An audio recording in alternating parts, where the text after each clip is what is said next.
ഹരേ കൃഷ്ണ. ഹരേ കൃഷ്ണ. ഓം നമോ ഭഗവതേ വാസുദേവായ. ഓം നമോ ഭഗവതേ വാസുദേവായ. ഓം നമോ ഭഗവതേ വാസുദേവായ. ഓം അജ്ഞാനതിമിരാന്തസ്യ ജ്ഞാനാഞ്ജനാശലാകയ ചക്ഷുരുന്മീലിതം യേന തസ്മൈ ശ്രീഗുരവേ നമഃ. നമോ വിഷ്ണുപാദായ കൃഷ്ണപ്രേഷ്ഠായ ഭൂതലേ ശ്രീമതേ ഭക്തിവേദാന്ത സ്വാമിനിധി നാമിനെ. നമസ്തേ സാരസ്വതേ ദേവേ ഗൗരവാണി പ്രചാരിണേ നിർവിശേഷ ശൂന്യവാദി പാശ്ചാത്യദേശധാരിണേ. ജയ ശ്രീ കൃഷ്ണ ചൈതന്യ പ്രഭു നിത്യാനന്ദ ശ്രീ അദ്വൈത ഗദാധര ശ്രീവാസാദി ഗൗരഭക്ത വൃന്ദ. ഹരേ കൃഷ്ണ കൃഷ്ണ കൃഷ്ണ ഹരേ ഹരേ. ഹരേ രാമ രാമ രാമ ഹരേ ഹരേ.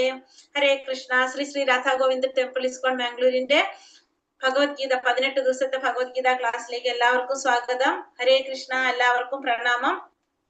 പ്രണാമം. ഹരേ കൃഷ്ണ. ഹരേ കൃഷ്ണ. പ്രണാമം മാതാജി. ഒന്ന് നമ്മള് അധ്യായം 8 പരമപദപ്രാപ്തി, 8ാമത്തെ അധ്യായം പരമപദപ്രാപ്തി. അതാണ് നമ്മള് പരമപദപ്രാപ്തി എന്ന് വെച്ചാൽ എന്താണ്? ഹരേ കൃഷ്ണ. പരമമായ പദം പ്രാപിക്കുക അല്ലെ? പരമപദപ്രാപ്തി എന്ന് വെച്ചാൽ പരമമായ പദം ആരുടെയാണത്? ഭഗവാന്റെ. ആ പരമപദത്തിൽ എത്തുന്നതിനെ കുറിച്ചാണ്. അതെപ്പോഴെത്താ? ഇപ്പൊ പറ്റുമോ?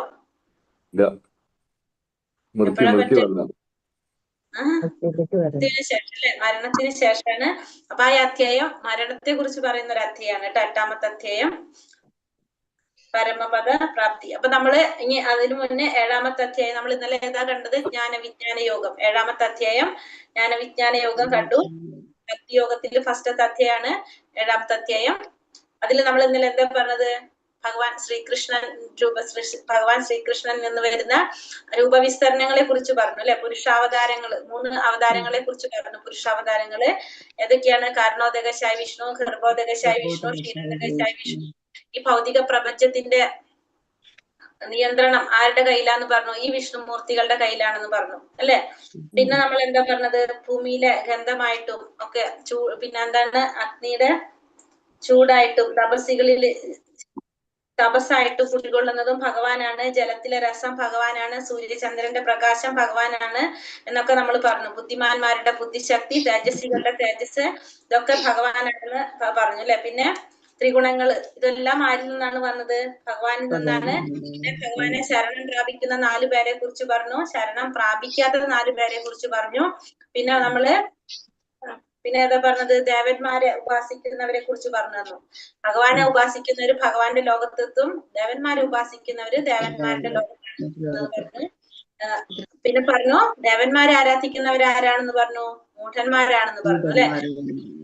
ദേവന്മാരെ ആരാധിക്കുന്നവർക്ക് കിട്ടുന്ന ഫലം തുച്ഛമായിട്ടും ക്ഷണികമായിട്ടുള്ളതാണ്. അവരെ ആരാധിക്കുന്നവര് ദേവന്മാരുടെ ലോകത്തിലേക്ക് പോകുള്ളൂ. ഭഗവാനെ ആരാധിക്കുന്നവർക്കാണ് എവിടേക്ക് പോകാൻ സാധിക്കുന്നത്?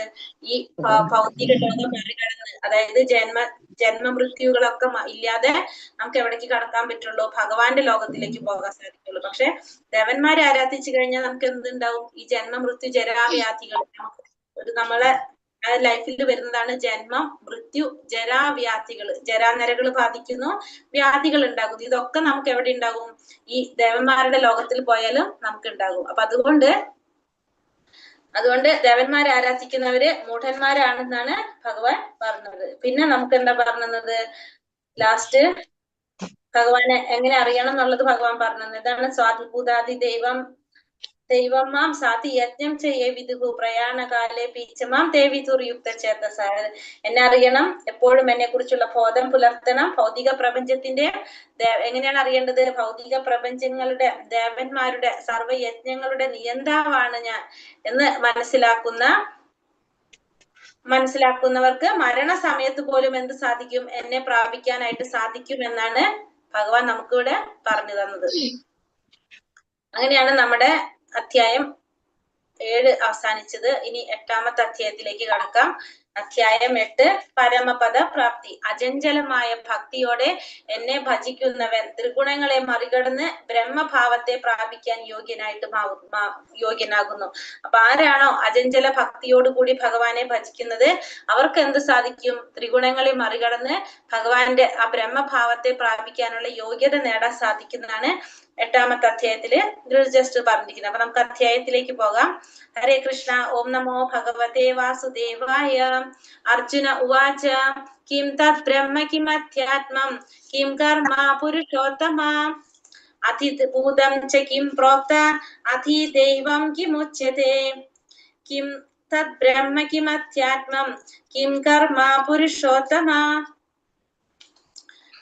അധിഭൂതം ച കിം പ്രോക്ത അധിദൈവം കിമുച്യതേ.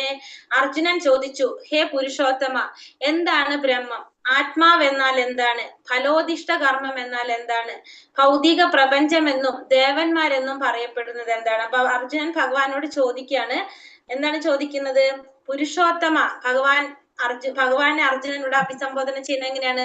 പുരുഷോത്തമ എന്നാണ് പറയുന്നത്. പുരുഷന്മാരിൽ ഉത്തമനായിട്ടുള്ളവൻ. അങ്ങനെ ഒരു വ്യക്തി, അതായത് സാധാരണ ഒരു വ്യക്തിയോടല്ല അർജുനൻ ചോദിക്കുന്നത്, പുരുഷന്മാരിൽ ഉത്തമനായിട്ടുള്ള പുരുഷോത്തമനോടാണ് അർജുനൻ ചോദിക്കുന്നത്. എന്താ ചോദിക്കുന്നത്? ബ്രഹ്മം എന്നാൽ എന്താണ്? ആത്മാവ് എന്നാൽ എന്താണ്? ഈ ഫലോദിഷ്ട കർമ്മം എന്ന് പറഞ്ഞാൽ എന്താണ്? ഭൗതിക പ്രപഞ്ചമെന്നും ഈ ദേവന്മാരെന്നും പറയപ്പെടുന്നത് എന്താണ് എന്നാണ് ഇവിടെ ആര് ചോദിക്കുന്നത്? അർജുനൻ ഭഗവാനോട് ചോദിക്കുന്നത്. ഇനി അടുത്തത് എന്താ ചോദിക്കുന്നത്? അധിയജ്ഞകഥം ഗോത്ര ദേഹേസ്മിൻ മധുസൂദന പ്രയാണകാലേ കഥം ജ്ഞേയോസി നിയതാത്മഭിഃ. മധുസൂദന, ആരാണ് യജ്ഞദേവത? ഈ ശരീരത്തിൽ അദ്ദേഹം എങ്ങനെയാണ് കുടികൊള്ളുന്നത്? ഭക്തിയുടെ സേവന നിരതരായവർക്ക് മരണവേളയിൽ അങ്ങയെ എങ്ങനെ അറിയാനായിട്ട് സാധിക്കും? അപ്പൊ യജ്ഞദേവത ആരാണ്? ഈ ശരീരത്തിൽ എങ്ങനെയാണ് അത് കുടികൊള്ളുന്നത്? മരണത്തിന്റെ ഭക്തിയുടെ സേവന നിരതരായവർക്ക്, ഭക്തിയുടെ സേവനം ചെയ്യുന്നവർക്ക് മരണവേളയിൽ അങ്ങയെ എങ്ങനെയാണ് അറിയാൻ കഴിയുക? അപ്പോ ഇത്രയും കാര്യങ്ങളാണ് അർജുനന് അറിയേണ്ടത്. അതാണ് അർജുനൻ ഭഗവാനോട് ചോദിക്കുന്നത്. അപ്പൊ ഭഗവാൻ എന്താ പറയുന്നത്?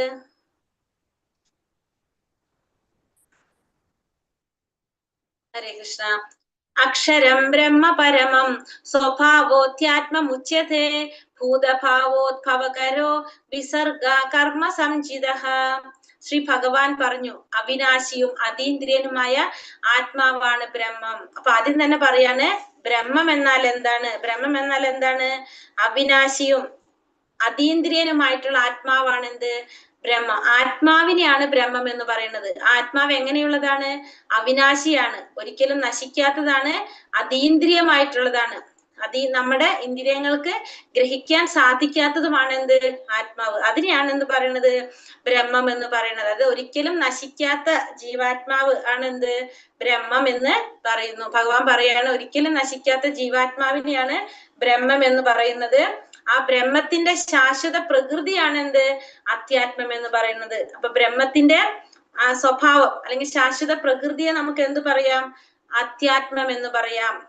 ആത്മാവിന്റെ സ്വഭാവത്തിന് അല്ലെങ്കിൽ ശാശ്വത പ്രകൃതിയെ അധ്യാത്മം എന്ന് പറയുന്നു. ഒരിക്കലും നശിക്കാത്ത ആത്മാവിനെയാണ് ബ്രഹ്മം എന്ന് പറയുന്നത്. ജീവാത്മാക്കളുടെ ആ ഭൗതിക ശരീരത്തിന്റെ വികാസത്തിന് വേണ്ടുന്ന പ്രവർത്തനങ്ങളാണ് കാമ്യകർമ്മങ്ങൾ. അപ്പൊ ഒരു ജീവാത്മാവ് ആ ശരീരം നിലനിർത്താൻ വേണ്ടി ചെയ്യുന്ന പ്രവർത്തികളെ നമുക്ക് എന്ത് പറയാം? കാമ്യകർമ്മങ്ങൾ എന്ന് പറയാം. ആ ഭൗതിക ശരീരത്തിന്റെ വികസനത്തിന് വേണ്ടിയിട്ട് ജീവാത്മാവ് ചെയ്യുന്ന, വികാസത്തിന് വേണ്ടി ചെയ്യുന്ന പ്രവർത്തനങ്ങളെയാണ് കാമ്യകർമ്മങ്ങൾ എന്ന് പറയുന്നത്. അപ്പൊ ഇവിടെ എന്താ പറഞ്ഞത്? ഒരിക്കലും നശിക്കാത്ത ആത്മാവിനെ ബ്രഹ്മം എന്ന് പറയുന്നു. ആ ബ്രഹ്മത്തിന്റെ ശാശ്വത പ്രകൃതിയെ അധ്യാത്മം എന്ന് പറയുന്നു. ജീവാത്മാക്കള് ആ ഭൗതിക ശരീരം നിലനിർത്താൻ വേണ്ടി ചെയ്യുന്ന പ്രവർത്തനങ്ങളെ, അല്ലെങ്കിൽ ഈ ഭൗതിക ശരീരത്തിന്റെ വികാസത്തിന് വേണ്ടി ജീവാത്മാവ് ചെയ്യുന്ന പ്രവർത്തനങ്ങളെ കാമ്യകർമ്മങ്ങൾ എന്ന് പറയുന്നു. അപ്പൊ 3 കാര്യങ്ങൾ പറഞ്ഞു. ഒരിക്കലും നശിക്കാത്ത ആത്മാവാണ് ബ്രഹ്മം. ബ്രഹ്മത്തിന്റെ ശാശ്വത പ്രകൃതി അല്ലെങ്കിൽ അതിന്റെ സ്വഭാവത്തിന് അധ്യാത്മം എന്ന് പറയും. ജീവാത്മാക്കള് ആ ഭൗതിക ശരീരത്തിന്റെ വികാസത്തിന് വേണ്ടി ചെയ്യുന്ന പ്രവർത്തനങ്ങളെ, അല്ലെങ്കിൽ ആ ശരീരം നിലനിർത്താൻ വേണ്ടി ജീവാത്മാവ് ചെയ്യുന്ന പ്രവർത്തനങ്ങളാണ് കാമ്യകർമ്മങ്ങൾ എന്ന് പറയുന്നത്. അധിഭൂതം ക്ഷരോ ഭാവ പുരുഷശ്ചാതിദൈവതം അതിയജ്ഞോഹമേവാത്ര ദേഹേ ദേഹാഭൃതാം വര. ഹേ ശരീരം കൈക്കൊണ്ടവരിൽ ശ്രേഷ്ഠനായവനെ, എപ്പോഴും മാറിക്കൊണ്ടിരിക്കുന്ന ഭൗതിക പ്രകൃതിയാണ് അധിഭൂതം. ഈ ഭൗതിക പ്രകൃതിയെ നമ്മൾ എന്ത് പറയുന്നു? അധിഭൂതം എന്ന് പറയുന്നു. അതായത് പ്രത്യക്ഷ പ്രപഞ്ചം. ശരീരം എന്താണ് പറഞ്ഞത്? എപ്പോഴും മാറിക്കൊണ്ടിരിക്കുന്ന ഈ ഭൗതിക പ്രകൃതിയാണ് എന്ത്? അതിഭൂതം എന്ന് പറയുന്നത്, അല്ലെങ്കിൽ പ്രത്യക്ഷ പ്രപഞ്ചം എന്ന് പറയുന്നത്. പിന്നെ സൂര്യനെയും ചന്ദ്രനെയും ദേവന്മാരെയും എല്ലാം ഉൾക്കൊള്ളുന്ന ഭഗവാന്റെ വിശ്വരൂപം അതിദൈവം എന്ന് പറയുന്നു. അപ്പൊ എല്ലാ ദേവന്മാരും ഉൾക്കൊള്ളുന്ന ഭഗവാന്റെ വിശ്വരൂപമാണ് എന്ത്? അതിദൈവം എന്ന് പറയുന്നത്. സകല ശരീരങ്ങളുടെയും ഹൃദയത്തിൽ വാണരുളുന്ന പരമാത്മാവായ ഞാൻ അതിയജ്ഞൻ എന്നറിയപ്പെടുന്നു. അപ്പൊ ഭഗവാനെയാണ് എന്ത് പറയണത്? അതിയജ്ഞൻ എന്ന് പറയുന്നത്. അപ്പൊ യജ്ഞം എന്ന് പറഞ്ഞാൽ ആരാണ്? ഭഗവാനാണ്. ഇവിടെ നമുക്ക് പറഞ്ഞു ഭൗതിക പ്രകൃതി അതിഭൂതം എന്ന് പറയുന്നു. എല്ലാ ദേവന്മാരും ഉൾക്കൊള്ളുന്ന ഭഗവാന്റെ വിശ്വരൂപത്തെ അതിദൈവം എന്ന് പറയുന്നു. എല്ലാവരുടെ ശരീരത്തിലും കുടികൊള്ളുന്ന പരമാത്മാവായ ഭഗവാനെ യജ്ഞൻ അതിയജ്ഞൻ എന്ന് പറയുന്നു. ഇവിടെ പറയുന്നത് മാറിക്കൊണ്ടിരിക്കുന്ന ഭൗതിക പ്രകൃതിയാണ് അതിഭൂതം. എല്ലാ ദേവന്മാരും ഉൾക്കൊള്ളുന്ന സൂര്യനും ചന്ദ്രനും ദേവന്മാരെല്ലാവരും ഉൾക്കൊള്ളുന്ന ഭഗവാന്റെ വിശ്വരൂപം അതിദൈവം എന്ന് പറയുന്നു. എല്ലാ ശരീരങ്ങളിലും കുടികൊള്ളുന്ന പരമാത്മാവായ ഭഗവാനെ അതിയജ്ഞൻ എന്ന് പറയുന്നു. അന്ധകാലേച്ച മാമേവ സ്മരൻ മുക്താകളേവരം യപ്രയാതി സമത്ഭാവം യാതി നാസ്ത്യത്ര സംശയഃ. മരണസമയത്ത് എന്നെ തന്നെ സ്മരിച്ചുകൊണ്ട് ശരീരം ത്യജിക്കുന്നവൻ എന്റെ ഭാവത്തെ ഉടൻ തന്നെ പ്രാപിക്കുമെന്നതിന് സംശയമില്ല. അപ്പൊ ആരാണോ മരണസമയത്ത് ഭഗവാനെ സ്മരിച്ചുകൊണ്ട് ശരീരം വെടിയുന്നത്, അവർക്ക് ഭഗവാന്റെ ഭാവത്തെ ഉടൻ തന്നെ പ്രാപിക്കുമെന്നുള്ളതിന് യാതൊരു സംശയവുമില്ല. അപ്പൊ മരണസമയത്ത് നമുക്ക് കൃഷ്ണാവബോധത്തിന്റെ പ്രാധാന്യം പറയണം. കൃഷ്ണ അവബോധത്തിന്റെ പ്രാധാന്യത്തെ കുറിച്ചാണ് ഈ ശ്ലോകത്തിൽ പറയുന്നത്. മരണസമയത്ത് ആരാണോ ഭഗവാനെ സ്മരിച്ചുകൊണ്ട് ദേഹത്യാഗം ചെയ്യുന്നത്, അവർക്ക് എന്ത് സാധിക്കും? അവർക്ക് ഭഗവാന്റെ അതീന്ദ്രിയമായ ഭാവം കൈക്കൊള്ളാനായിട്ട് സാധിക്കും. അതായത് ഭഗവാന്റെ അടുത്തേക്ക് പോകാനായിട്ട് സാധിക്കും എന്നുള്ളതിന് യാതൊരു സംശയമില്ല. മരണസമയത്ത് ഭഗവാനെ സ്മരിച്ചുകൊണ്ട് ദേഹത്യാഗം ചെയ്യുന്നവൻ, ശരീരം വെടിയുന്നവന് ഭഗവാനെ പ്രാപിക്കാൻ സാധിക്കും എന്നുള്ളതിന് യാതൊരു സംശയവുമില്ല എന്നാണ് ഇവിടെ ഈ ശ്ലോകത്തിൽ ഭഗവാൻ പറയുന്നത്. കൃഷ്ണാവബോധത്തോടെ ദേഹത്യാഗം ചെയ്യുന്നവൻ ഉടൻ തന്നെ ഭഗവാന്റെ അതീന്ദ്രിയ ഭാവം കൈക്കൊള്ളുന്നു. അപ്പൊ കൃഷ്ണാവബോധത്തോടെ ദേഹത്യാഗം ചെയ്യുന്നവൻ ഉടനെ തന്നെ ഭഗവാന്റെ അതീന്ദ്രിയ ഭാവം കൈക്കൊള്ളും. പരമപാവനനാണ് ഭഗവാൻ. തന്മൂലം നിരന്തരം കൃഷ്ണാവബോധത്തോടെ ഇരിക്കുന്നവരും പരമപാവനരാണ്. സ്മരണ എന്ന വാക്ക് സുപ്രധാനമാണ് ഇവിടെ. അപ്പൊ സ്മരണ, കൃഷ്ണാവബോധത്തോടെ കൃഷ്ണാവബോധത്തോടെ ദേഹത്യാഗം ചെയ്യുന്നവര് നാം എന്താണ്? ഭഗവാൻ ആരാണ്? പരമപാവനനായിട്ടുള്ളതാണ്. അപ്പൊ ഭഗവാനെ കൃഷ്ണാവബോധത്തോടെ നിൽക്കുന്നതും എങ്ങനെയായിരിക്കും? പരമപാവനര. ഭഗവാന്റെ ഭക്തന്മാരും പരമപാവനരായിരിക്കും. ഇവിടെ ഭഗവാനെ സ്മരിക്കുക, സ്മരണ എന്ന വാക്കാണ് പ്രധാനമായിട്ട് പറയുന്നത്. ഭക്തിപൂർവമായിട്ടുള്ള സേവനത്തിലൂടെ കൃഷ്ണാവബോധം പുലർത്തി പോരാത്ത ഒരു ജീവന് പവിത്രത ഇല്ലാത്തത് കൊണ്ട് കൃഷ്ണ സ്മരണ സാധ്യമാവില്ല. അപ്പൊ സ്മരണ അതുണ്ടാവണമെങ്കിൽ നമുക്ക് എന്ത് വേണം? പവിത്രത വേണം. ഭക്തിപൂർവമായിട്ടുള്ള സേവനത്തിലൂടെ കൃഷ്ണാവബോധം പുലർത്തി പോരാത്ത ഒരു ജീവന് പവിത്രത ഇല്ലാത്തത് കൊണ്ട് എന്തുണ്ടാവില്ല? കൃഷ്ണസ്മരണ സാധ്യമല്ല. അപ്പൊ ഭക്തിപൂർവമായിട്ടുള്ള സേവനത്തിലൂടെ കൃഷ്ണാവബോധം പുലർത്തി പോരണം. അങ്ങനെയുള്ളൊരു ജീവന് മാത്രമേ എന്തുണ്ടാവുള്ളൂ? കൃഷ്ണസ്മരണ ഉണ്ടാവുള്ളൂ.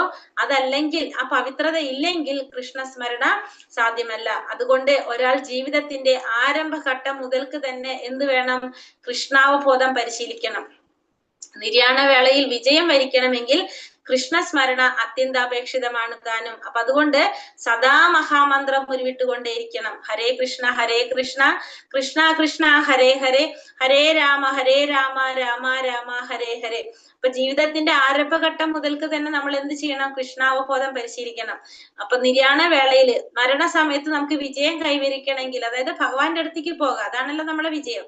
അത് സാധിക്കണമെങ്കിൽ നമുക്ക് എന്ത് വേണം? ഭഗവാന്റെ സ്മരണ അത്യന്താപേക്ഷിതമാണ്. അപ്പൊ അതുകൊണ്ട് നമ്മൾ സദാ ഭഗവാന്റെ നാമം ഉരുവിട്ടുകൊണ്ടിരിക്കണം. ഹരേ കൃഷ്ണ കൃഷ്ണ കൃഷ്ണ ഹരേ ഹരേ, ഹരേ രാമ രാമ രാമ ഹരേ ഹരേ. അതെന്താ? ഭഗവാന്റെ നാമം ജപിക്കുമ്പോ നമ്മൾ എന്താ ചെയ്യുന്നത്? നമുക്ക് എന്തൊക്കെ വരുന്നുണ്ടോ? നമുക്ക് ആ സമയത്ത് ഭഗവാന്റെ കീർത്തന ഏതൊക്കെ വരുന്ന? ശ്രവണം, കീർത്തനം, സ്മരണം. ഈ 3 കാര്യങ്ങൾ ഒരേപോലെ വരുന്നുണ്ട്. ശ്രവണം, ഭഗവാന്റെ നാമം ജപിക്കുമ്പോൾ നമ്മൾ ശ്രവിക്കുന്നുണ്ട്, കീർത്തിക്കുന്നുണ്ട്, സ്മരിക്കുന്നുണ്ട്. ഭഗവാനെ സ്മരിക്കുന്നു, കീർത്തിക്കുന്നു, ശ്രവിക്കുന്നു ഭഗവാന്റെ നാമം. ഈ 3 കാര്യങ്ങൾ നമുക്ക് ഒറ്റയടിക്ക് എന്തിൽ കിട്ടും? നാമം ജപിക്കുമ്പോ. ഭഗവാന്റെ നാമം ജപിക്കുമ്പോ ശ്രവണം, കീർത്തനം, സ്മരണം, ഈ 3 കാര്യങ്ങൾ നവവിധ ഭക്തി, നമ്മൾ ഇന്നലെ പറഞ്ഞ നവവിധ ഭക്തിയിലെ 3 കാര്യങ്ങൾ ഒറ്റയടിക്ക് നമുക്ക് കിട്ടും. വൃക്ഷത്തെ പോലെ സഹനശക്തി ഉണ്ടാകണം. തരോരിവ സഹിഷ്ണുന എന്നാണ് ശ്രീ ചൈതന്യ മഹാപ്രഭു ഉപദേശിക്കുന്നത്. അപ്പൊ വൃക്ഷത്തെ പോലെ നമുക്ക് എന്തുണ്ടാവണം? സഹനശക്തി ഉണ്ടാകണം. ഹരേ കൃഷ്ണ നാമം ജപിക്കുന്ന ഒരു വ്യക്തിക്ക് പല വിഘ്നങ്ങളും നേരിട്ടേക്കാം, എങ്കിലും എല്ലാം സഹിച്ചുകൊണ്ട് ഹരേ കൃഷ്ണ കൃഷ്ണ കൃഷ്ണ ഹരേ ഹരേ, ഹരേ രാമ രാമ രാമ ഹരേ ഹരേ എന്ന നാമജപം തുടരുക തന്നെ വേണം. എന്നാൽ ജീവിത അന്ത്യത്തിൽ കൃഷ്ണാവബോധത്താലുള്ള പ്രയോജനം തികച്ചും അനുഭവപ്പെടും.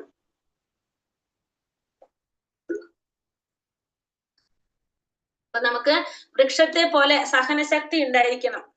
ഇത് ചൈതന്യ മഹാപ്രഭുവിന്റെ ശിക്ഷാഷ്ടകത്തിൽ പറഞ്ഞിരിക്കുന്നതാണ്. നമുക്ക് എങ്ങനെ വേണം? തരോരിവ സഹിഷ്ണുന എന്ന് പറയുന്നത്, അതായത് ചൈതന്യ മഹാപ്രഭു ഉപദേശിക്കുന്നതാണ് വൃക്ഷത്തെ പോലെ നമുക്ക് സഹനശക്തി ഉണ്ടാകണം. ഹരേ കൃഷ്ണ നാമം ജപിക്കുന്ന ഒരു വ്യക്തിക്ക് പല വിഘ്നങ്ങളും നേരിട്ട്, അപ്പൊ നമ്മൾ നാമം ജപിക്കാൻ തുടങ്ങുമ്പോ നമുക്ക് പല തരത്തിലും നമുക്ക് വിഘ്നങ്ങൾ ഉണ്ടാവാം. എന്നാലും നമ്മൾ എന്ത് ചെയ്യണം? സഹിച്ചുകൊണ്ട് ഹരേ കൃഷ്ണ മഹാമന്ത്രം നമ്മൾ തുടരുക തന്നെ വേണം. നാമജപം നമ്മൾ നിർത്താതെ നമ്മൾ തുടരണം. അപ്പോ നമ്മുടെ ജീവിതത്തിന്റെ അന്ത്യത്തിൽ ആ കൃഷ്ണാവബോധത്തിന്റെ പ്രയോജനം നമുക്ക് അനുഭവപ്പെടുത്താനായിട്ട് സാധിക്കും. അപ്പൊ നമുക്ക് പല തരത്തിലുള്ള തടസ്സങ്ങൾ നമുക്ക് വന്നാലും നമ്മൾ എന്ത് ചെയ്തുകൊണ്ടിരിക്കണം? നാമം ജപിക്കുക തന്നെ വേണം. അപ്പോ നമുക്ക് അതിന്റെ പ്രയോജനം നമുക്ക് അനുഭവപ്പെടുത്താനായിട്ട് സാധിക്കും. യം യം വാപി സ്മരൻ ഭാവം ത്യജത്യന്തേ കളേവരം തം തമേ വൈദി കൗന്ദേയ സദാ തദ്ഭാവ ഭാവിതഃ. എന്തിനെ കുറിച്ചാണോ മരണവേളയിൽ ഒരാൾ സ്മരിക്കുന്നത്, ഹേ കുന്തി പുത്ര, അയാൾ തീർച്ചയായും അതിനെ പ്രാപിക്കും. അപ്പൊ നമ്മൾ എന്തിനെ കുറിച്ചാണോ മരണസമയത്ത് നമ്മൾ സ്മരിക്കുന്നത്, തീർച്ചയായിട്ടും നമ്മൾ എന്താണ്? നമ്മൾ അതിനെയാണ് പ്രാപിക്കുന്നത്. നമ്മളെ മരണസമയത്ത് നമ്മൾ എന്തിനെ കുറിച്ച് ചിന്തിക്കുന്നുവോ തീർച്ചയായിട്ടും നമ്മൾ അതിനെ പ്രാപിക്കും. മരണത്തിന്റെ നിർണായക നിമിഷങ്ങളിൽ നടക്കുന്നത് എന്തെന്ന് ഇവിടെ പറയുന്നു. കൃഷ്ണസ്മരണയോടെ ശരീരം ത്യജിക്കുന്നവർ അതീന്ദ്രിയമായ ഭഗവത് പാദം പോകുന്നു. മറ്റേതെങ്കിലും സ്മരണ പുലർത്തിക്കൊണ്ട് മരിക്കുന്നവർ ഈ അവസ്ഥയിലെത്തിയില്ല. അപ്പൊ മരണസമയത്ത് ഭഗവാനെ സ്മരിച്ചുകൊണ്ടാണ് മരണം സംഭവിക്കുന്നതെങ്കിൽ നമുക്ക് സ്വാഭാവികമായിട്ടും എന്താണ്? ഭഗവാന്റെ പരമപദം പോകാനായിട്ട് നമുക്ക് സാധിക്കും. അതല്ല മറ്റേതെങ്കിലും സ്മരണ പുലർത്തിക്കൊണ്ട് മരിച്ചാലോ ആ അവസ്ഥ നമുക്ക് കിട്ടില്ല. ഈ ജന്മത്തിൽ സ്വാത്വിക ഭാവത്തോടെ ജീവിക്കുകയും കൃഷ്ണനെ നിരന്തരം സ്മരിക്കുകയും ചെയ്യുന്നവർക്ക് അന്ത്യവേളയിലും ഭഗവത് സ്മരണ ഉണ്ടാകും. അപ്പൊ നമ്മള് ഈ ജന്മം നമ്മൾ സ്വാത്വികമായ ഭാവത്തോടു കൂടിയാണ് നമ്മൾ ജീവിക്കുന്നത്. ഭഗവാനെ നിരന്തരം സ്മരിച്ചുകൊണ്ടിരിക്കുകയാണെങ്കിൽ അന്ത്യവേളയിൽ നമുക്ക് എന്തുണ്ടാവും? ഓട്ടോമാറ്റിക്കലി നമുക്ക് ഭഗവാന്റെ സ്മരണ ഉണ്ടാകും. കൃഷ്ണന്റെ അതീന്ദ്രിയ ഭാവത്തെ പോകുന്നതിന് അത് സഹായകമായി തീരുകയും ചെയ്യും. ആധ്യാത്മികമായി ഭഗവത് സേവനത്തിൽ മുഴുകി ജീവിതം നയിച്ച ഒരാൾക്ക് അടുത്ത ജന്മത്തിൽ ഭൗതിക ദേഹമല്ല ആധ്യാത്മിക ദേഹമായിരിക്കും ലഭിക്കുക. അപ്പോ ആധ്യാത്മികമായിട്ട് ഭഗവാന് സേവനം ചെയ്ത് ജീവിതം കൊണ്ടുപോയ ഒരു വ്യക്തിക്ക് അടുത്തൊരു ജന്മം ഒരിക്കലും എന്ത് കിട്ടില്ല? പിന്നെ ഭൗതിക ദേഹം കിട്ടില്ല. അതായത് ഈ ഭൗതിക ലോകത്തിലേക്ക് വരേണ്ടതായിട്ട് വരില്ല. ആധ്യാത്മിക ദേഹമായിരിക്കും ആ വ്യക്തിക്ക് ലഭിക്കുന്നത്. അപ്പോ നമുക്ക് അതായത് ആധ്യാത്മിക ലോകത്തായിരിക്കും നമ്മൾ നിരന്തരമായ ഹരേ കൃഷ്ണ നാമജപത്തിലുമാണ് മരണവേളയിൽ ഒരാളുടെ മനോഭാവത്തെ വേണ്ടുന്ന വഴിക്ക് തിരിക്കാനുള്ള ഉത്തമമായ മാർഗം. അപ്പൊ നിരന്തരം ഭഗവാന്റെ നാമജപത്തിലൂടെ മാത്രമാണ് നമുക്ക് എന്ത് സാധിക്കുന്നത്? മരണവേളയിൽ നമ്മുടെ മനോഭാവത്തെ വേണ്ടുന്ന വഴിക്ക് തിരിക്കാനായിട്ട് ഉള്ള ഏറ്റവും നല്ല മാർഗം എന്താണ്? ഭഗവാന്റെ നാമം ജപിക്കുക എന്നുള്ളത് തന്നെയാണ്. ഇവിടെ ഒരു കഥ പറയാണ്. ഭരത മഹാരാജാവിന്റെ കഥയാണ് പറയുന്നത്. അതായത് ശ്രേഷ്ഠനായിട്ടുള്ള ഒരു രാജാവാണ് ആര്? ഭരത മഹാരാജാവ്. എല്ലാവർക്കും അസൂയ തോന്നുന്ന രീതിയിൽ ഭരണം നടത്തുന്ന ഒരു രാജാവായിരുന്നു. എല്ലാ വിധത്തിലുള്ള എന്താ പറയാ സൗകര്യങ്ങളും ഐശ്വര്യങ്ങളും എല്ലാം നിറഞ്ഞു നിൽക്കുന്ന, എല്ലാ തരത്തിലും മറ്റുള്ളവർക്ക് അസൂയ തോന്നാവുന്ന രീതിയിലുള്ളൊരു രാജാവാണ്. എല്ലാ വിധത്തിലുള്ള ഐശ്വര്യങ്ങളുള്ള രാജാവായിരുന്നു ഭരത മഹാരാജാവ്. അപ്പൊ അദ്ദേഹം ഇതേപോലെ തന്നെ ഇനി തന്റെ രാജ്യഭരണം എല്ലാ കാര്യങ്ങളും മറ്റുള്ളവരെ ഏൽപ്പിച്ച്, മക്കളെയൊക്കെ ഏൽപ്പിച്ചിട്ട് ഇദ്ദേഹം എന്ത് ചെയ്യാണ്? ഇനിയുള്ള ജീവിതം ഭഗവത് സേവനത്തിനായിട്ട് നീക്കി വെക്കുന്നു എന്ന് പറഞ്ഞിട്ട് കൊട്ടാരവും എല്ലാം ഉപേക്ഷിച്ച്, സുഖ സൗകര്യങ്ങളെല്ലാം ഉപേക്ഷിച്ച് കാട്ടില് മറ്റുള്ള സന്യാസിമാരോടൊപ്പം താമസിക്കാനായിട്ട് കാട്ടിലേക്ക് പോയിട്ട് ആശ്രമത്തിൽ താമസിക്കുകയാണ്. അങ്ങനെ അദ്ദേഹം എല്ലാ സൗകര്യങ്ങളും ഉപേക്ഷിച്ച്, എന്താ ബന്ധങ്ങളും എല്ലാം വേണ്ടെന്ന് വെച്ച് ഭാര്യയും മക്കളെയും ഒക്കെ ഉപേക്ഷിച്ച് ആണ് കാട്ടിലേക്ക് ആശ്രമത്തിൽ വന്നിട്ട് താമസിക്കുന്നത്. ഭഗവത് സേവനമാണ് ഇനി അദ്ദേഹത്തിന്റെ ജീവിതം എന്ന് പറഞ്ഞുകൊണ്ട് ഭഗവത് സേവനം ചെയ്ത് ആശ്രമത്തില് മറ്റുള്ളവരെ പോലെ തന്നെ ചെയ്ത് ജീവിക്കുകയായിരുന്നു. അങ്ങനെ ഒരു ദിവസം രാവിലെ അദ്ദേഹം തന്റെ രാവിലെ കൃത്യങ്ങൾക്ക് വേണ്ടിയിട്ട് തടാകത്തിലേക്ക് പോകുമ്പോ ആ തടാകത്തിന്റെ അടുത്ത് ഒരു പൂർണ്ണ ഗർഭിണിയായിട്ടുള്ള മാൻ പേടിച്ചരണ്ട് ഓടി വരുന്നതായിട്ട് കാണാണ്. അപ്പൊ അത് കണ്ടപ്പോ ഈ രാജാവ് പെട്ടെന്ന് തന്നെ ഒരു സിംഹത്തിന്റെ ഒരു അലർച്ചയും കേട്ടു. അപ്പൊ മനസ്സിലായി ആ സിംഹത്തിൽ നിന്ന് രക്ഷപ്പെട്ടു വരാണെന്നുള്ളത്. അങ്ങനെ ആ മാൻ ആ വെള്ളത്തിലൂടെ നീന്തി രക്ഷപ്പെടാനായിട്ട് നോക്കാണ്. പക്ഷെ അതിനത് സാധിച്ചില്ല. അത് അത്രയും അവശതയായിരുന്നു ആ മാൻ. അങ്ങനെ ആ മാൻ പെട്ടെന്ന് തന്നെ അത് ഒരു മാൻകുട്ടിക്ക് ജന്മം കൊടുത്ത് അങ്ങനെ ആ മാൻ തന്നെ ചത്തുപോകുക, ആ മാൻ മരിച്ചു പോകുക അങ്ങനെ തന്നെ. അങ്ങനെ ഈ രാജാവിന് ഈ മാൻകുട്ടി അവിടെ ഉപേക്ഷിച്ചിട്ട് പോരാനായിട്ട് ആർക്കും മനസ്സ് വന്നില്ല. ഈ രാജാവിന് മനസ്സ് വന്നില്ല. കാരണം അവിടെ ഇട്ട് പോയി കഴിഞ്ഞാൽ സിംഹം പിടിച്ചാലോ. അപ്പൊ ഈ രാജാവ് എന്ത് ചെയ്തു, ആശ്രമത്തിലേക്ക് തിരികെ പോയപ്പോ ഈ മാൻകുട്ടിയെയും കൂടെ കൂട്ടി. ആ മാൻകുട്ടിയെയും കൂടെ കൂട്ടി പിറ്റേന്ന് തൊട്ട് ഈ രാജാവ് എന്താണ്, ചെറിയൊരു കുട്ടിയാണ് അല്ലെ. അപ്പൊ ഇതിന് ഈ രാജാവിന് ഈ മാൻകുട്ടിയെ ശുശ്രൂഷിക്കലായി പിന്നെ ഈ രാജാവിന്റെ ജോലി. അതായത് ബാക്കിയുള്ള എല്ലാ കാര്യങ്ങളും വേണ്ടാന്ന് വെച്ചിട്ട് എപ്പോഴും ആരുടെ പിന്നാലെയായി, ഈ മാൻകുട്ടിയുടെ പിന്നാലെയായി. അപ്പൊ ഈ മാൻകുട്ടി വളർന്നു വലുതായി, ഇതിന് വേണ്ട കാര്യങ്ങൾ ഒരുക്കുക, ഇതിനെ ശുശ്രൂഷിക്കാൻ മാത്രമാണ് ആരുടെ ശ്രദ്ധ, രാജാവിന്റെ ശ്രദ്ധ. ബാക്കി ഒന്നിലില്ല. എല്ലാം ഉപേക്ഷിച്ച് വന്ന രാജാവാണ്. പക്ഷെ പിന്നെ എല്ലാതും വേണ്ടാന്ന് വെച്ച് ഈ മാൻകുട്ടിയുടെ പിന്നാലെ. പക്ഷെ ഈ മാൻകുട്ടി വലുതായി അതെന്ത് ചെയ്യും, അത് കാട്ടിലേക്ക് പോകും, അത് അതിന്റെ രീതിയിൽ അതിങ്ങനെ നടക്കും. പക്ഷെ അപ്പൊ ഈ രാജാവിനാണെങ്കിലും വളരെ പ്രയാസമാണ്. കാരണം അപ്പൊ ഈ മാൻകുട്ടിയെ കാണാതെ അന്വേഷിച്ചു പോകുന്നു, അങ്ങനെ നടക്കും. അങ്ങനെ ഒരു ദിവസം ഈ മാൻകുട്ടിയെ കാണാതെ വന്നപ്പോ ഈ രാജാവ് അന്വേഷിച്ചു പോകാണ്. അപ്പൊ അങ്ങനെ പോകുന്ന വഴിയില് രാജാവ് വീണ് അങ്ങനെ രാജാവ് മരിക്കണം. ആ മരിക്കുന്ന സമയത്തും ഈ മാനിനെ വിളിച്ചുകൊണ്ടാണ് രാജാവ് മരിക്കുന്നത്. മാൻകുട്ടിയെ വിളിച്ചുകൊണ്ടാണ് രാജാവ് മരിക്കുന്നത്. കാരണം ഈ രാജാവ് മാത്രമേ ഉള്ളൂ, രാജാവ് അത്രയും ഈ മാനിനായിട്ട് അറ്റാച്ച്ഡ് ആയിട്ട് മാറി. അങ്ങനെ രാജാവ് മരിച്ചു. സ്വാഭാവികമായിട്ടും രാജാവ് ആരായിട്ട് വരും അടുത്ത ജന്മം, മാനായിട്ട് അല്ലെ. അപ്പൊ അടുത്ത ജന്മം രാജാവ് ആരായിട്ട് വന്നു, മാനായിട്ട് വന്നു. പക്ഷെ ഈ രാജാവ് പൂർവ്വജന്മത്തിൽ ചെയ്ത സുഹൃത്തം കൊണ്ട് ഈ രാജാവിന് എന്തറിയാൻ സാധിച്ചിരുന്നു, കഴിഞ്ഞ ജന്മത്തിൽ താൻ ആരായിരുന്നു, എന്താണ് ചെയ്തിരുന്നെന്നും അറിയാനുള്ള കഴിവ് ആർക്കുണ്ടായിരുന്നു, ഈ മാനിനുണ്ടായിരുന്നു. ഈ മാനിനെ രാജാവായിരുന്ന മനുഷ്യനായിരുന്ന ഒരു വ്യക്തിയാണ് ഇപ്പൊ ആരായിട്ട് മാറിയത്, മൃഗമായിട്ട് മാറുന്നത്, മാനായിട്ട് മാറുന്നത്. അങ്ങനെ ഈ മാനിനത് അറിയുന്നത് കൊണ്ട് തന്നെ ഈ മാൻ എന്ത് ചെയ്യാണ്, ആ ആശ്രമത്തിൽ എത്തിയിട്ട് അവിടെ നിന്നിട്ട് മറ്റുള്ള ആശ്രമത്തിലുള്ളവരൊക്കെ ചെയ്യുന്നത് കണ്ടിങ്ങനെ നോക്കി അവിടെ തന്നെ നിൽക്കാണ്. പിന്നീട് ഈ മാനിന് അടുത്തൊരു ജന്മം തനിക്ക് മനസ്സിലായി, മാനിന് മനസ്സിലായല്ലോ തനിക്ക് സംഭവിച്ചത് എവിടെയാണെന്നുള്ളത്. കാരണം പൂർവ്വജന്മത്തിലെ കാര്യങ്ങളൊക്കെ അറിയാവുന്നത് കൊണ്ട് ആ മാനിന് അത് മനസ്സിലായി. പിന്നീട് ആ മാൻ മരണപ്പെട്ട് അടുത്തൊരു ജന്മം പിന്നെ ആരായിട്ട്, ജഡഭരതനായിട്ട്, പിന്നെ ഒരു മനുഷ്യന്റെ ജന്മം ജഡഭരതനായിട്ടാണ് പിന്നെ വരുന്നത്. അപ്പൊ അദ്ദേഹത്തിന് മനസ്സിലായി ഈ അറ്റാച്ച്മെന്റ് ആണ് ഈ പ്രശ്നം ഉണ്ടാക്കുന്നതെന്നും ഇതൊക്കെ മനസ്സിലായപ്പോ അദ്ദേഹം പിന്നെ ബധിരനും മൂകനുമായിട്ട് ആരായിട്ടും യാതൊരു ബന്ധമില്ലാത്ത രീതിയിൽ എന്നിട്ട് പിന്നെ മോക്ഷം നേടി പോകാണ് ചെയ്യുന്നത്. അപ്പൊ നമ്മൾ മരണസമയത്ത് എന്തിനെ കുറിച്ചാണ് നമ്മൾ ചിന്തിക്കുന്നത്, നമ്മൾ അതായിട്ട് മാറാണ് ചെയ്യുന്നത്. അതുകൊണ്ട് നമ്മൾ എന്ത് ചെയ്യണം എന്നാ ഭഗവാൻ പറയുന്നത്, അതുകൊണ്ട് തസ്മാത് സർവേഷു കാലേഷു മാമനുസ്മര യുക്യച മയ്യർപ്പിത മനോബുദ്ധിർ മാമേ വൈശ്യസ്യ സംശയ.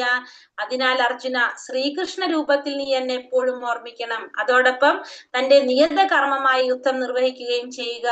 സ്വകർമ്മങ്ങളെല്ലാം എനിക്കായി അർപ്പിച്ചും മനോബുദ്ധികളെ എന്നിൽ ഉറപ്പിച്ചും ഇരുന്നാൽ നീ എന്നെ പ്രാപിക്കും, സംശയമില്ല.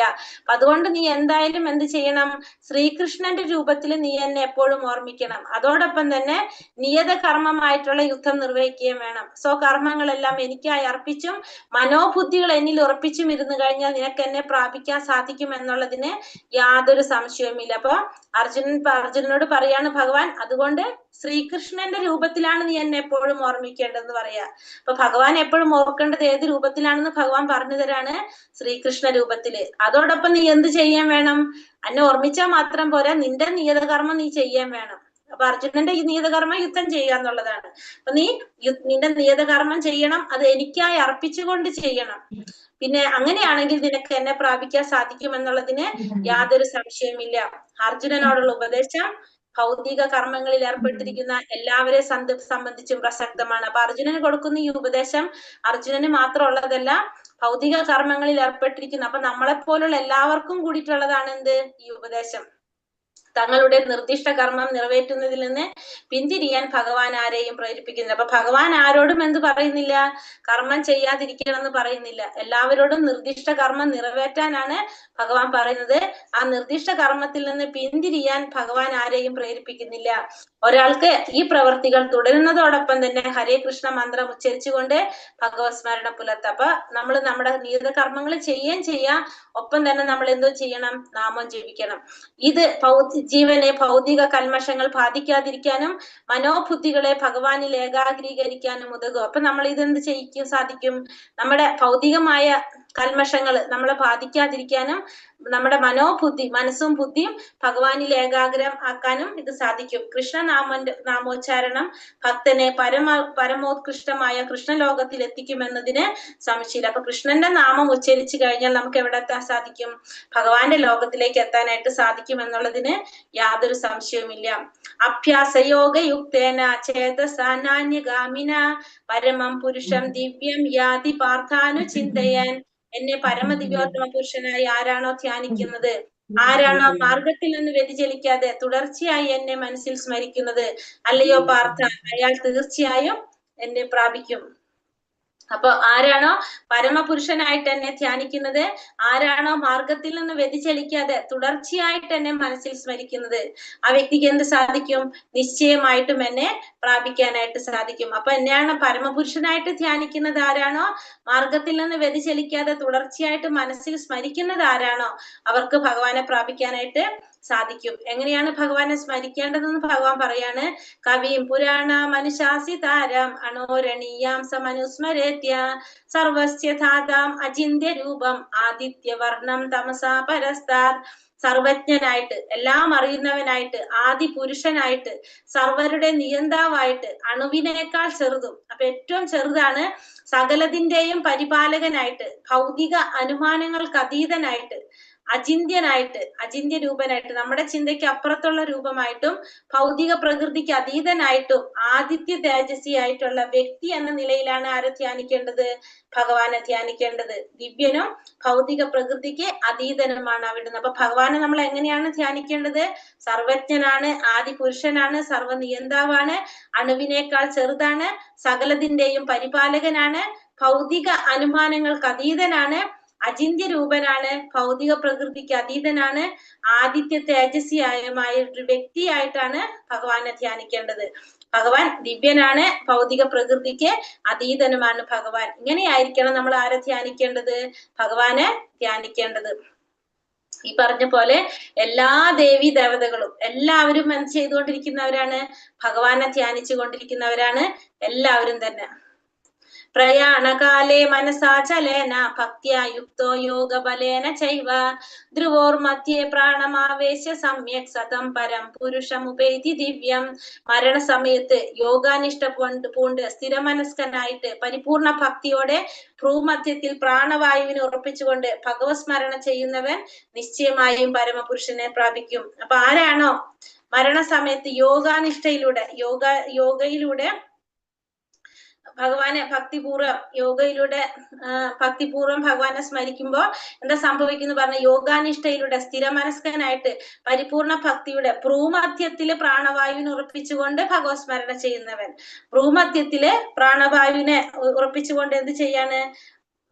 ഭഗവാനെ സ്മരണ ചെയ്യുന്നവൻ നിശ്ചയമായിട്ടും പരമപുരുഷനെ പ്രാപിക്കുമെന്ന് പറയാണ്. അതായത് നമ്മൾ എന്ത് ചെയ്യാണ് ഇവിടെ?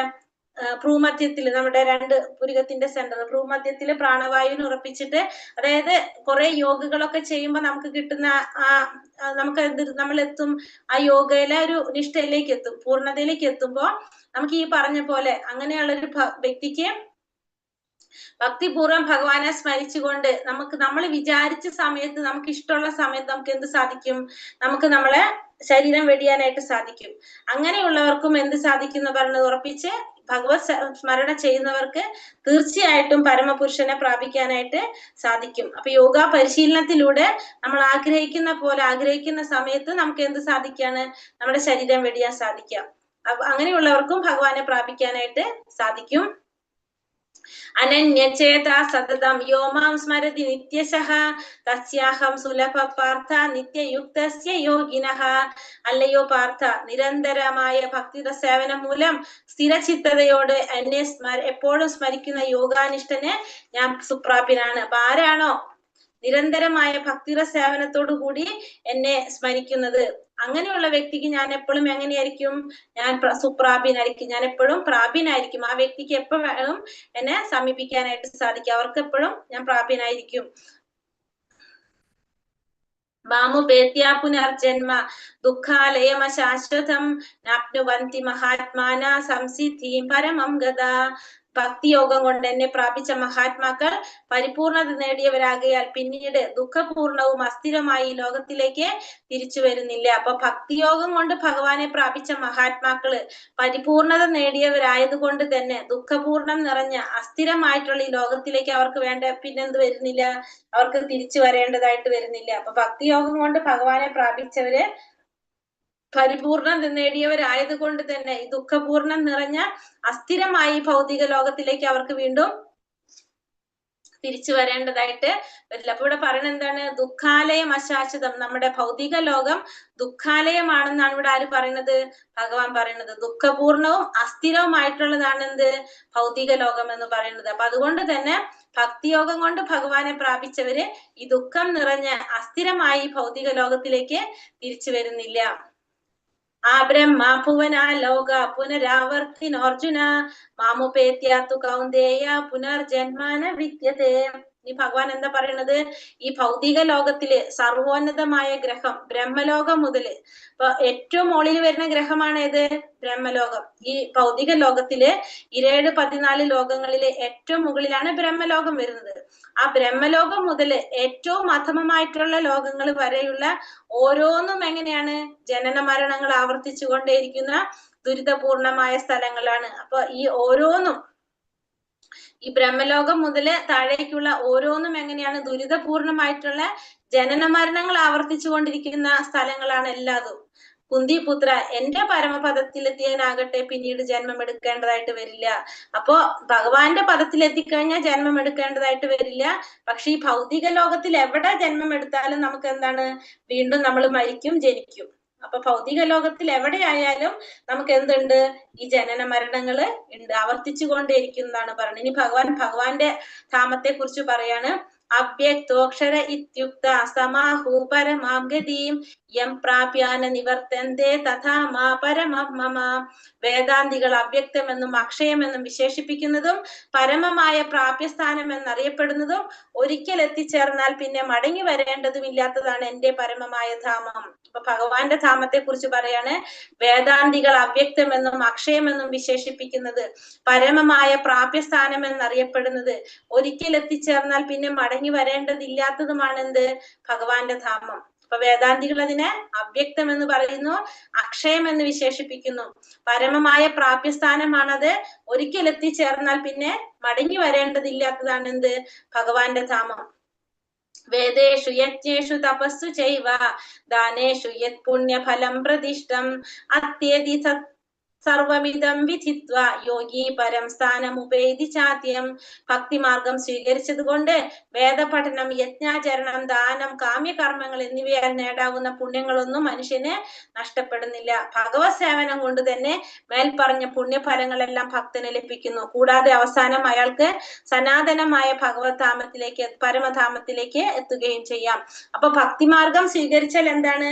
വേദപഠനം ചെയ്യുന്നതിന്റെ, യജ്ഞം ആചരിക്കുന്നതിന്റെ, ദാനം കൊടുക്കുന്നതിന്റെ, കാമ്യകർമ്മങ്ങൾ ചെയ്യുന്നതിന്റെ ഒക്കെ ഫലങ്ങള് ഒറ്റയടിക്ക് നമുക്ക് എന്തിലൂടെ നേടാൻ സാധിക്കും? ഭക്തിയിലൂടെ നേടാനായിട്ട് സാധിക്കും. അപ്പൊ നമുക്കിപ്പോ സെപ്പറേറ്റ് വേദപഠനം വേണ്ട, യജ്ഞങ്ങൾ ആചരിക്കേണ്ട, ദാനം ചെയ്യേണ്ട, കാമ്യകർമ്മങ്ങൾ ചെയ്യേണ്ട. ഇത് 4 ചെയ്യുന്നതിന്റെ ഫലം നമുക്ക് എന്തുകൊണ്ട് കിട്ടും? ഭക്തിമാർഗം സ്വീകരിക്കുന്നത് കൊണ്ട് മാത്രം കിട്ടും. അപ്പൊ ഭഗവത് സേവനം കൊണ്ട് തന്നെ ഈ പറഞ്ഞ 4 കാര്യങ്ങളുടെ ഫലങ്ങളും നമുക്ക് എന്ത് കിട്ടും? ഇതൊക്കെ നമ്മൾ ചെയ്യുന്നത് എന്തിനാണ്? പുണ്യഫലങ്ങൾ കിട്ടാൻ വേണ്ടിയിട്ട്. അപ്പൊ ഈ 4 ചെയ്യുന്നതിന്റെ ഫലം നമുക്ക് ഭഗവത് സേവനം ചെയ്തുകൊണ്ട് കിട്ടും. അത് മാത്രമല്ല, നമുക്ക് അവസാനം എവിടേക്ക് എത്താനും പറ്റും? ഭഗവാന്റെ ധാമത്തിൽ എത്താനായിട്ട് സാധിക്കും. ഇപ്പൊ പുണ്യകർമ്മങ്ങളുടെ ഫലം കിട്ടാന്ന് വെച്ചാൽ നമുക്ക് അത് മാത്രമേ അനുഭവിക്കുന്നുള്ളൂ. അത് കഴിഞ്ഞ് നമ്മൾ ഭൂമിയിലേക്ക് വരും. പക്ഷെ ഭഗവത് സേവനം ചെയ്താലോ ഈ 4 കാര്യം ചെയ്യുന്നതിന്റെ ഫലവും കിട്ടും, ഭഗവാന്റെ അടുത്തേക്ക് പോകാനും സാധിക്കും. ഭഗവത് സേവനത്തിൽ മുഴുകിക്കൊണ്ട് ഒറ്റയടിക്ക് 4 ആശ്രമ വ്യവസ്ഥകളിലെ കർക്കശ വ്രതങ്ങളെയും പിന്നിട്ട് കളയാമെന്നാണ് കൃഷ്ണാവബോധത്തിന്റെ മനോഹാരിത. അപ്പൊ ഭഗവത് സേവനം ചെയ്തുകൊണ്ട് നമുക്ക് എന്ത് സാധിക്കും? ഈ 4 ആശ്രമ വ്യവസ്ഥകളിലെ എല്ലാ വ്രതങ്ങളെയും പിന്നിട്ട് കളയാൻ സാധിക്കും എന്നുള്ളതാണ് കൃഷ്ണാവബോധത്തിന്റെ മനോഹാരിത. ഭക്തനുമായുള്ള സഹവാസം തുടർന്നു പോകുമ്പോൾ ഭഗവത് സേവനത്തിനുള്ള അവസരമായി. ആ സേവന കർമ്മം കൊണ്ട് തന്നെ കൃഷ്ണനെ കുറിച്ചും കൃഷ്ണന്റെ കർമ്മങ്ങൾ, നാമരൂപ ഗുണ ലീലകളെ കുറിച്ചുമുള്ള തെറ്റിദ്ധാരണകളെ എല്ലാം മാറും. അപ്പൊ അതൊഴിഞ്ഞു കിട്ടിക്കഴിഞ്ഞാൽ ഭഗവത് പഠനത്തിൽ തികച്ചും മനസ്സുറപ്പിക്കാനായിട്ട് സാധിക്കും. അപ്പൊ ഭക്തനുമായിട്ടുള്ള സഹവാസം കൊണ്ട് എന്ത് കിട്ടും? തുടർന്ന് പോയി കഴിഞ്ഞാൽ ഭഗവാന്റെ സേവനത്തിനുള്ള അവസരമായി. ആ സേവന കർമ്മം കൊണ്ട് തന്നെ ഭഗവാനെ കുറിച്ച്, ഭഗവാന്റെ നാമരൂപ ഗുണ ലീലകളെ കുറിച്ചെല്ലാം കുറിച്ചെല്ലാനുള്ള തെറ്റിദ്ധാരണകളൊക്കെ നമ്മുടെ മാറിക്കിട്ടും. എങ്ങനെ? ഭക്തനുമായിട്ടുള്ള സഹവാസം തുടർന്ന് കൊണ്ടുപോയി ഭഗവാൻ സേവനത്തിന് അവസരം കിട്ടുമ്പോ അതെല്ലാം ഒഴിഞ്ഞു കിട്ടിക്കഴിഞ്ഞാൽ ഭക്തൻ എന്താണ്? പഠനത്തിൽ മനസ്സുറപ്പിക്കാനായിട്ട് സാധിക്കും. ഗീതാ പഠനത്തിൽ ആനന്ദം വളരുമ്പോൾ കൃഷ്ണാവബോധം എപ്പോഴും അനുഭവപ്പെടും. അതിന്റെ ഉച്ചകോടിയിൽ ഒരാൾക്ക് കൃഷ്ണനിൽ ഭാവമുളവാകുന്നു. ജീവിതത്തിന്റെ ഈ പരിപൂർണ അവസ്ഥയിലാണ് ആധ്യാത്മിക അന്തരീക്ഷത്തിലുള്ള ഗോലോക വൃന്ദാവനം എന്ന കൃഷ്ണധാമത്തിലേക്ക് ഭക്തന് പ്രവേശം കിട്ടുന്നത്. അവിടെയാണ് അയാൾ ശാശ്വതമായി ആനന്ദിക്കുന്നത്. അപ്പൊ ഗീതാ പഠനത്തില് ആനന്ദം വളരുമ്പോ കൃഷ്ണാവബോധം വളരെ എപ്പോഴും അനുഭവപ്പെടും. അതിന്റെ ഉച്ചകോടിയിൽ ഒരു ഭക്തൻ എന്താണ് വരുന്നത്? കൃഷ്ണനിലെ പരമമായ പ്രേമഭാവം ഉളവാകും. അപ്പൊ ജീവിതത്തിന്റെ ഈ പരിപൂർണ അവസ്ഥയിലാണ് എന്ത് സാധിക്കുന്നത്? ഒരു ഭക്തന് ഭഗവാന്റെ ധാമത്തിലേക്ക് പ്രവേശനം കിട്ടുന്നത്. അപ്പൊ അവിടെയാണ് ഒരു വ്യക്തിക്ക് എന്ത് ശാശ്വതമായിട്ട് ആനന്ദിക്കാനായിട്ട് സാധിക്കുന്നത്, ഭഗവാന്റെ ധാമത്തിലേക്ക് എത്തിക്കഴിഞ്ഞാല്. ഇനി ഗോപീചന്ദനം. ഗോപീചന്ദനത്തെ കുറിച്ച് പറയാണ്. ഗോപീചന്ദനം എന്ന് പറഞ്ഞാല് ദ്വാരകയിലെ ഒരു മണ്ണാണെന്ന് പറയാം. ദ്വാരകയിലെ മണ്ണ് അല്ലെങ്കിൽ വൃന്ദാവനത്തിലെ മണ്ണ്, അതായത് ഭഗവാൻ ചവിട്ടി നടന്ന അവിടുത്തെ മണ്ണ്, അതാണ് ഉദ്ദേശിക്കുന്നത്. ഈ ഗോപീചന്ദനം ധരിച്ചു കഴിഞ്ഞാലുള്ള പ്രത്യേക ഗുണങ്ങൾ പറയാണ്. ഭൂതപ്രേത പിശാചുകൾ നമ്മളെ സമീപിക്കില്ല. ഗോപീചന്ദനം ധരിച്ചാല് ഭൂതപ്രേത പിശാചുകളൊന്നും സമീപിക്കില്ല. ഗോപീചന്ദനത്തിന്റെ മഹാത്മ്യം കേൾക്കുന്ന വ്യക്തിയുടെ എല്ലാ കർമ്മബന്ധനങ്ങളിൽ നിന്നും മുക്തനാകാനായിട്ട് സാധിക്കും. ഗോപീചന്ദനം ധരിക്കുന്ന ഒരാൾക്ക് ഗംഗാനദിയിൽ സ്നാനം ചെയ്തതിന്റെ ഫലം ലഭിക്കും. 1000 അശ്വമേധ യജ്ഞങ്ങൾ ചെയ്തതിന്റെ ഫലം ലഭിക്കുന്നു. ഗോപീചന്ദനം ധരിക്കുന്ന ആളിന്റെ അടുത്തേക്ക് യമരാജൻ വരില്ല. അദ്ദേഹം ഭഗവാന്റെ ധാമത്തിലേക്ക് തിരിച്ചു പോകുന്നു. ഗർഗസംഹിതയിൽ പറയുന്നതാണത്. ഈ ഗോപീചന്ദനം ധരിച്ചു കഴിഞ്ഞാല് ഒന്നാമത് എന്തുണ്ടാവില്ല? ഭൂതപ്രേത പിശാചുകളൊന്നും സമീപിക്കില്ല. പിന്നെന്താണ്? ഗോപീചന്ദനത്തിന്റെ മഹാത്മ്യം കേൾക്കുന്ന വ്യക്തി കർമ്മബന്ധനങ്ങളിൽ നിന്ന് മുക്തനാകും. പിന്നെ ഗോപീചന്ദനം ധരിക്കുന്ന ആൾക്ക് ഗംഗാനദിയിലെ സ്നാനം ചെയ്തതിന്റെ ഫലം ലഭിക്കും. 1000 അശ്വമേധ യജ്ഞങ്ങൾ ചെയ്തതിന്റെ ഫലം ലഭിക്കും. ഗോപീചന്ദനം ധരിക്കുന്ന ആളുടെ അടുത്തേക്ക് ആര് വരില്ല? യമരാജൻ വരില്ല. അദ്ദേഹം ഭഗവാന്റെ ധാമത്തിലേക്ക് തിരിച്ചു പോകും എന്നാണ് പറയുന്നത് ഇവിടെ. അപ്പൊ അതിന്റെ അർത്ഥം എന്താണ്? യമരാജൻ ഗോപീചന്ദനം ധരിക്കുന്ന വ്യക്തിയുടെ അടുത്തേക്ക് വരില്ല എന്ന് വെച്ചാൽ നമുക്ക് മരണം ഉണ്ടാവില്ല എന്നാണ് അതുകൊണ്ട് അർത്ഥാക്കുന്നത്. ഹരേ കൃഷ്ണ. ആണോ? ഗോപീചന്ദനം ധരിക്കുന്നവരുടെ അടുത്തേക്ക് എന്താ പറയുന്നേ അവിടെ? ഗോപീചന്ദനം ധരിക്കുന്നവർക്ക് യമരാജൻ വരില്ല എന്ന് പറഞ്ഞാല്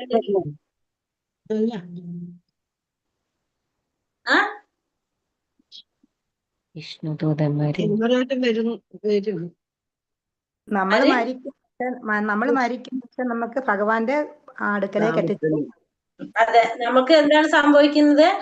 യമരാജാവ് വരില്ല എന്നുണ്ടെങ്കിൽ യമദൂതം പോണത്, യമരാജാവ് കൊണ്ടുപോകണം എവിടേക്കാണ്? നമ്മുടെ യമലോകത്തേക്കാണ് അല്ലെ? നമ്മൾ എവിടേക്കാ പോകാം? ഗോപീചന്ദനൊക്കെ ധരിച്ച് ഭഗവാന്റെ ഭക്തന്മാർ എവിടേക്കാ പോകാ? ഭഗവാന്റെ ലോകത്തിലേക്ക്. അപ്പൊ അതുകൊണ്ടാണ് യമരാജൻ വരില്ല. അപ്പൊ ആരാ വരുന്നത്? ഭഗവാന്റെ അവിടെ നിന്നായിരിക്കും വരുന്നത്, വിഷ്ണുദൂതന്മാരായിരിക്കും വരുന്നത് കേട്ടോ. അതാണ് അവിടെ പറയുന്നത്. ഹരേ കൃഷ്ണ ഹരേ കൃഷ്ണ കൃഷ്ണ കൃഷ്ണ ഹരേ ഹരേ, ഹരേ രാമ രാമ രാമ ഹരേ ഹരേ. വഞ്ചാകൽപതരൂപേശ്ച കൃപാ സിന്ധോഭ്യവച പതിതാനാം പാവനേഭ്യോ വൈഷ്ണവേഭ്യോ നമോ നമഃ. അനന്തകോടി